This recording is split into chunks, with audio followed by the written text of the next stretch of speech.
Hey dudes, it's Lerald. I'm going to talk about the farm strategies that I've been using to make actually quite a bit of currency in the first week of the league here, and they're all kind of targeted at a wide range of character power and currency levels, going from just having started maps all the way up through blasting tier 16s very comfortably. So let's go ahead and get into it, but first, we finally opened a Discord within the last several days, and you should join it and say hi. Alright, so I'm going to start with the cheapest, kind of lowest player power requirement and lowest currency requirement of the three strategies, Expedition. So Expedition, I think, is the strategy I recommended most for people who started playing PoE 2 and then are just now starting with PoE 1.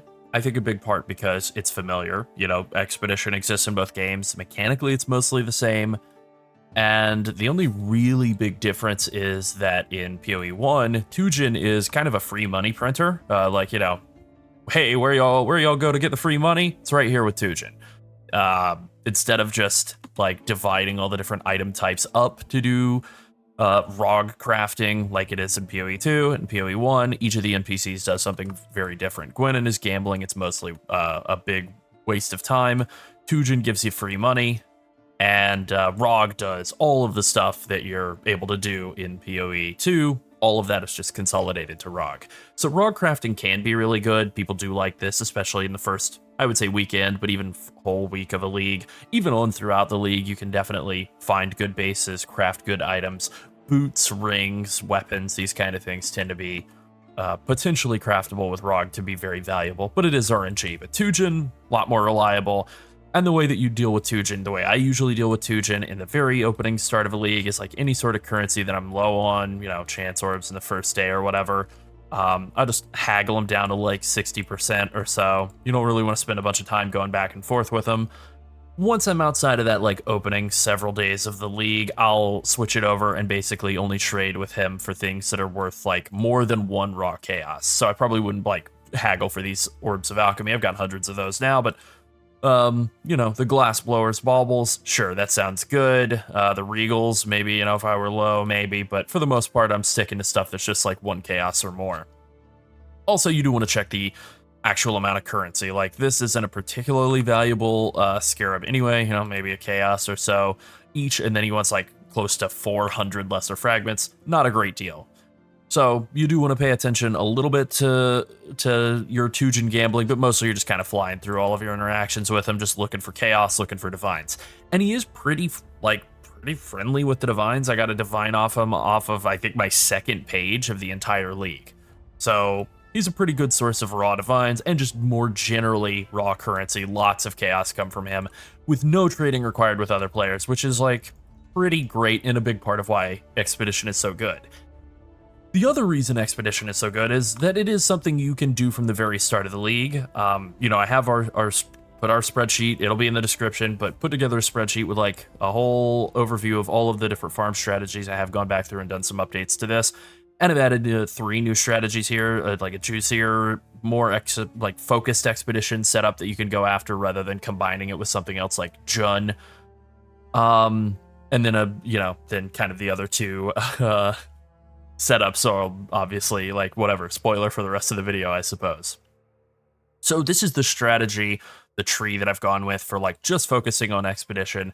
And the thing that's nice about it is you can just run, like, quantity in the map device, you can run no scarabs, and this will work all the way from tier 1, you know, white maps when you can't really even afford this, all the way up to tier 16 maps where you've got, you know, like 100 plus points unlocked in your tree. You can start putting some points into Eater of Worlds. You can do red altars as well. Just spend a couple more points and come over here and take Searing Exarch instead of Eater of Worlds. I'm just taking blue altars because I prefer blue altars, but red altars work just as well. You know, I play chaos damage builds at league start usually, and red altars tend to have a lot more chaos resistance, so they're a little bit more annoying. Some people like red monsters, the red altar monsters. I don't. I like the blue altar ones more. So a lot of these other points that we're taking in here, though, are things like just simply increasing the number of scarabs. There's a lot more you can do. You can definitely take remarkable relics and trapping carapaces. In fact, I'll include that in the spreadsheet. Why not? So, you know, those are things to work toward. Not as high of priority, but I really like getting scarabs throughout all of my mapping. That is a big part of why I never come up and take Unwavering Vision in my opening map setup. Once I think I'd gotten like through day 2 or 3 of the league, felt like I was a little low on currency.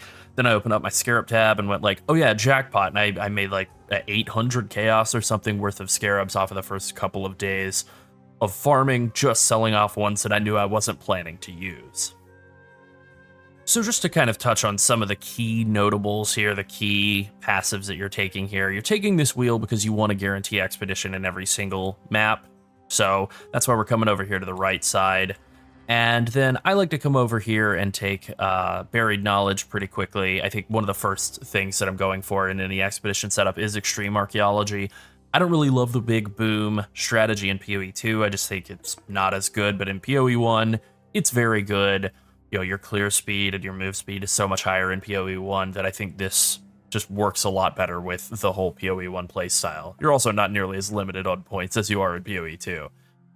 Ancient Writings is really good for like just getting more value out of all the remnants in your maps, and then Buried Knowledge for getting more logbooks. You know, logbooks are probably the most valuable thing that comes out of Expedition. They're kind of why Expedition is such a good strategy. You know, you have Tujin, you have the ability to just buy currency straight out. I guess I've used all of my logbooks, which is kind of a testament to how I prioritize them. I think they're pretty much the most valuable thing you can get. And then you're able to kind of put your thumb on the scale a bit by guaranteeing Tujin and Danig will show up in your maps more. This is all you really need for like a pretty successful strategy that can make you quite a lot of divines. I'm not going to give a divine number exactly per hour because I don't know how fast you're going to clear. I don't know what tier you're in, but you know, you can go anywhere from like worst case scenario, a few divines an hour, all the way up to like 8 to 10 divines per hour if you're really flying through Expedition. Even with very, very, very little investment, you're basically just putting in the map and going. In terms of playing through Expedition in the maps, it's probably a good idea to always try and like clear out the maps since you are doing some flavor of Eldritch.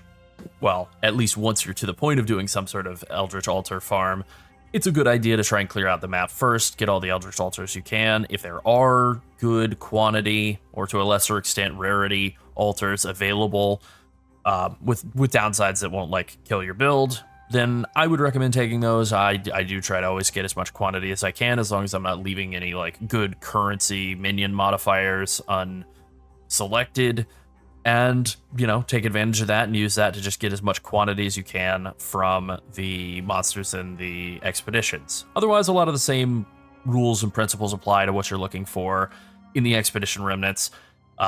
You know, you want to not take anything that'll brick your build. You know, if you do all lightning damage and you take monsters that are immune to lightning, that's obviously bad. You know, otherwise, pretty much just try to take stuff that your build's going to be able to handle, and then we'll either like increase the pack size of monsters, the amount of logbooks they drop, the quantity of items they drop. Those are the kind of the big ones.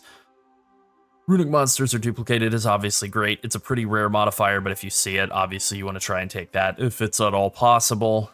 And so that's pretty much it. I think there's just one other important thing that I want to touch on for people who are coming from PoE 2, and that is that in PoE 2, monsters and strongboxes can drop logbooks, but in PoE 1, only monsters can drop logbooks in maps, and logbooks obviously can't drop out of logbooks, so that's the same in both. But that does mean that in PoE 1, you really do want to emphasize monsters more, those runic monster markers, and so if you are wanting to add a little bit more juice, a little bit more spice, just to kind of take a look at some scarabs here. Most of the scarabs for Expedition aren't that huge.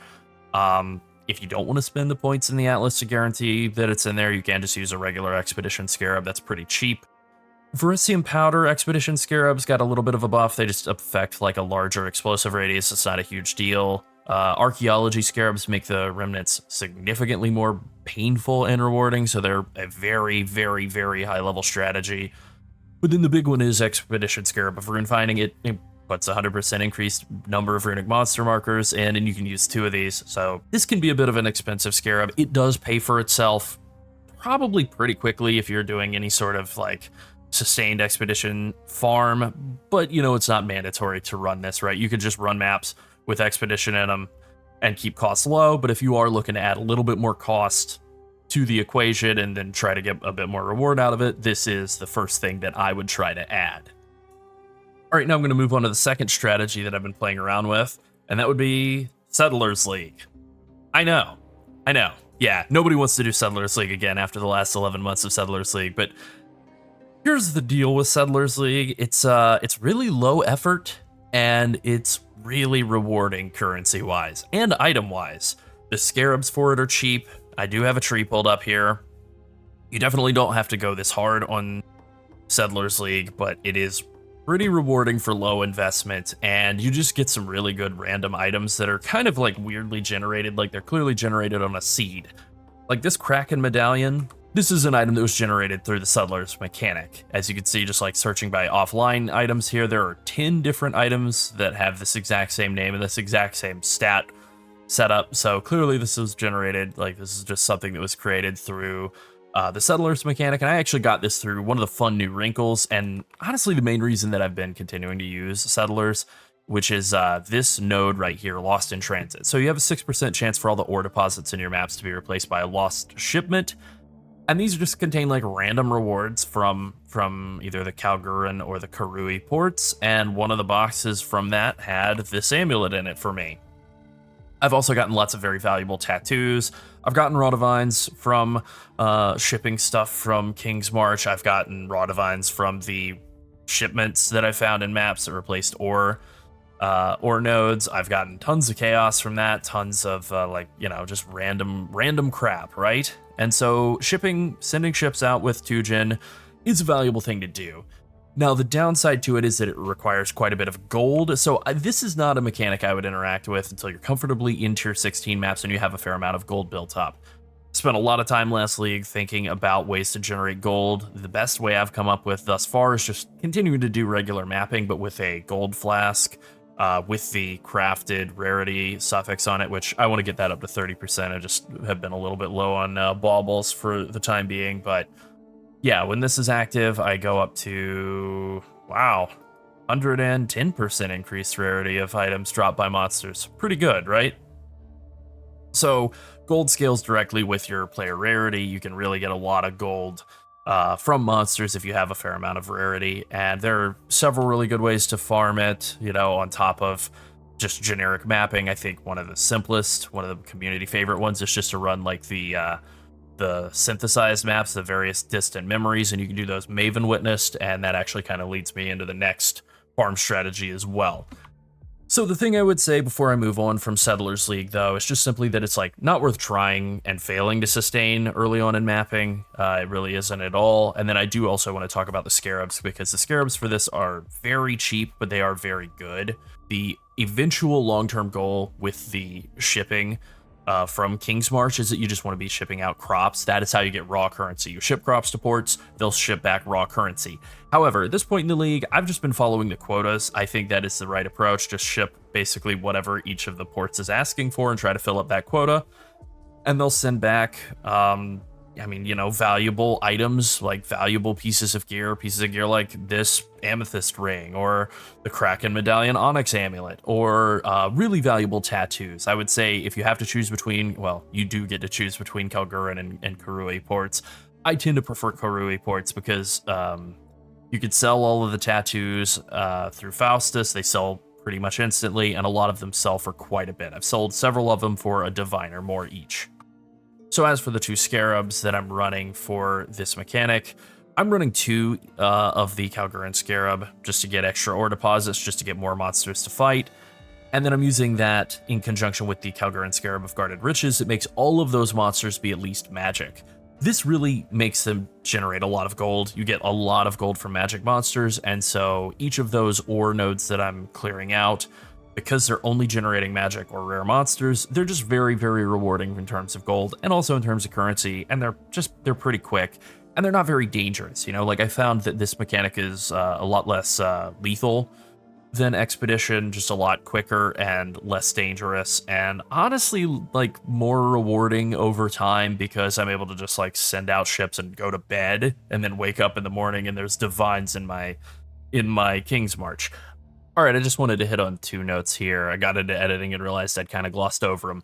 1, by using these scarabs and using this whole setup, with a bunch of points into Settlers of Kalgur mechanic, I do find that I get a ton more gold, specifically using the scarab that like gives you, all the monsters from the Settler mechanics are magic, at least. Like, that really does add a lot of extra gold. And then also this wheel, I think there's kind of two approaches you can take. You can just take Verisium ore, right? You can just take Verisium because it'll give you a lot higher chance of finding the boss. If you find the, I don't know, Black Knight, I think is his name, whatever. The shield that he drops has fallen. It's like 50 divines right now, like with like bad rolls. So, you know, that's a pretty big money printer. And the Pirate King, I got the gloves from him or very early on in the league, and they were like decently rolled, and I sold them, I think, for like 5 divines. So all of the bosses have some pretty valuable uniques that you can sell off for quite a bit. So you can just focus on Verisium, right? But you can also, if you are just still trying to hit all the quotas in your harbor, then you can go specifically after like whatever ore, or whatever type of bars that you're trying to ship out. You know, or a Calcum, Bismuth, Crimson, Amber, whatever. I like to go after Bismuth just by default because like you just click it and move on. That works. But I do think like if you really wanted to min-max the amount of gold you're getting out of maps, I actually think that doing this and doing Crimson Infusion, I get a ton of gold out of the Crimson Iron Ore nodes because they spawn so many monsters and they're all magic. So I think that would be an approach, is to like just spec into Crimson Iron, even though it's kind of whatever, not really that valuable as a thing to ship out. Normally, the ability to just print like 20,000 gold from every single one of the Crimson Iron nodes or whatever, if you really min-max this, I think it sounds pretty good. I know people don't like Kingsmarch. I would have also been happy if they hadn't brought it back, but since they did, it's just kind of free real estate. Once you have enough gold, you're sustained into your 16 maps, you might as well just send out the ships and get back some currency. I got a bunch of mirror shards last league doing exactly that, sending out tons and tons of crops to the various ports, and that is my eventual goal. Probably in a couple of weeks, I'm going to be like generating a mirror just from that.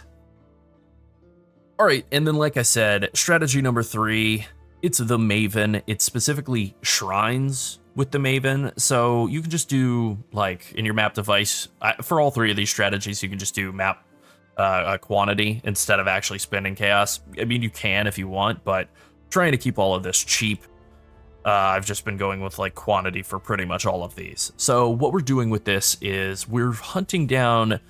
we're not doing like 10 ways. We're not doing like just like random tier 16s. We're specifically running down either like Elder Slayers, you know, Baran, Veratania, Alhazman, and Drox, or like the Elder Slayer bosses, or the Elder Guardian bosses, Shaper Guardians, you know, and then also the synth bosses, the 4 synth bosses, the Distant Memories. Now, in terms of scarabs that I'm using for this, actually being able to sustain those maps can be a little bit of a pain, so what I'm doing is I'm combining Influencing Scarabs of Conversion and Cartography Scarabs of Escalation to make it so that I get a lot more maps, and a large number of those maps will be converted into Shaper, Elder Guardian, Conqueror, or those, you know, 4 types of synth maps that aren't Cortex. I don't think it's impossible for them to be Cortex, but it's certainly very rare. Now, the downside of using this scarab, and the reason why it's not that expensive, is that these can convert tier 17 maps, so like you'll probably get fewer tier 17 maps out of this. But the upside is you're able to very easily self-sustain these like 4 different types of Maven witnessable, invitationable sets of maps, and you're kind of able to bounce back and forth between one type and another type and another type, and so it never really gets boring. And I just really appreciate that. And then on top of that, it's like pretty good sustained currency. You're getting, if you're doing Maven invitations consistently, you're generating a Maven's Writ basically every other invitation, and just to check what those are worth. You know, they're down to 60 chaos now. Maybe you could sell it for, I mean, this is another just a useful tip, is anytime you're going to sell something, always just double check what it is being bought for, and then try to sell it closer to that if there is a pretty big divide between the two. But I've seen this number bounce anywhere from like 60 to 100 over the last week, and I've just been speed running these maps that are, you know, Maven witnessed and killing the bosses within, doing all 4 of those, do a full set, do the Kirak invitation, get about half of a Maven's Writ, sell the Maven's Writ every time I get it, and then just repeat. And this is good sustained currency. You know, it's about whatever 30 to 40 chaos guaranteed out of each set of 4 maps, which is like, that's not a crazy amount, but you're speed running through the maps. And you are getting a lot of currency throughout the maps as well, but you're also getting good RNG. Like, I have sold a lot, or found a lot, and sold a lot of awakened gems. Like this awakened void manipulation, I found this. I didn't have to buy it. I found some like awakened unbound ailments that I sold, I think for a divine. Found just several other awakened orbs, or awakened gems rather, from doing these Maven invitations. So that's really valuable. Now, the reason that this is also strong is, if I select the correct tree here, we take destructive play, which makes it so that when the Maven is witnessing you killing a map boss, and that applies to all of these witnessable invitation bosses, except for the synth ones as well, she'll summon 1 to 3 extra bosses. If you have basically cleared out the map, then she'll summon 3, so you do want to try to clear out the map beforehand. And then you're able to get all of the final map boss applicable bonuses that are in the tree to apply to those bosses as well. So you get chance for the synth map boss, synth map drop from each boss. You get chance for Elder and Shaper Guardian from each boss. You get chance for Conqueror maps from each boss. And you get an extra chance for, 1 extra Scarab out of each boss. And then also, finally, Shaping the World, chance for an extra connected map as well. Also, I take significant troves because they're all unique monsters, chance for a couple extra scarabs there too. So this is what that tree looks like that I've recommended here. It's pretty simple. It doesn't take a full 130 points either, so there's room to take other stuff. Because I am doing settler stuff, I've taken Refiner's Bargain in that tree and Lost in Transit just to get more like random junk out of some of the Lost Ore shipments. And then also just to hit on Refiner's Bargain, it's just really good. It gives you the chance for possessed monsters to convert their drops into thaumaturgic dust. I am planning later on in the league to do a bunch of recombination, and rather than having to disenchant tons of stuff in Kingsmarch, I could just take Seance. Not only will those monsters be more rewarding, so it's just kind of a note I like to take all the time anyway.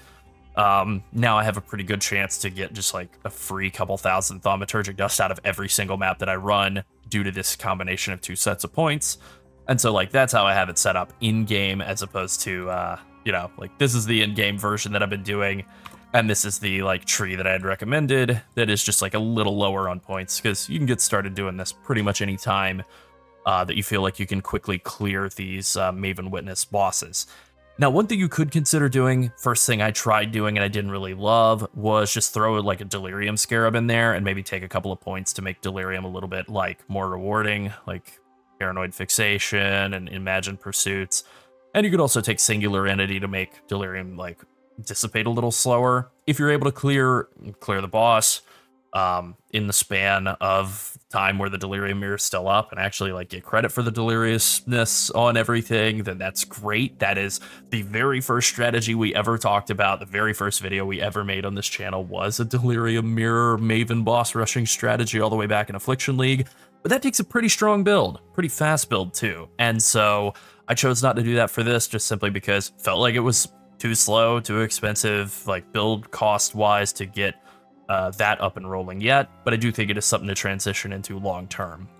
Ultimately, I think with the decision that GGG made to split quantity and rarity in the Eater and Exarch altars, I think they're still good. I think they're still a better farm strategy than Maven, but I think Maven is a lot more competitive because of that. I also think memory threads are probably, a lot better because of that, but I haven't really done that much exploration of memory thread farming strategies. I mean, I've completed the full set of storyline stuff, but I just haven't really seen anything from those yet that was as easy to put together for newer players as the stuff that I have here in this video.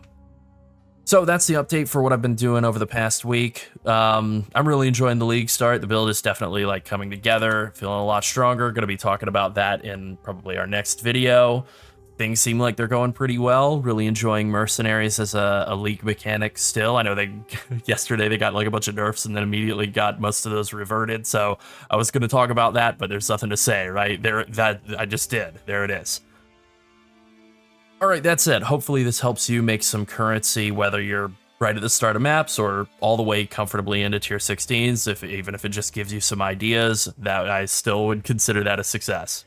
Be sure to like and subscribe if you enjoyed the video. Be sure to join our Discord and consider becoming a channel member. Thanks for watching and have fun farming currency. Bye.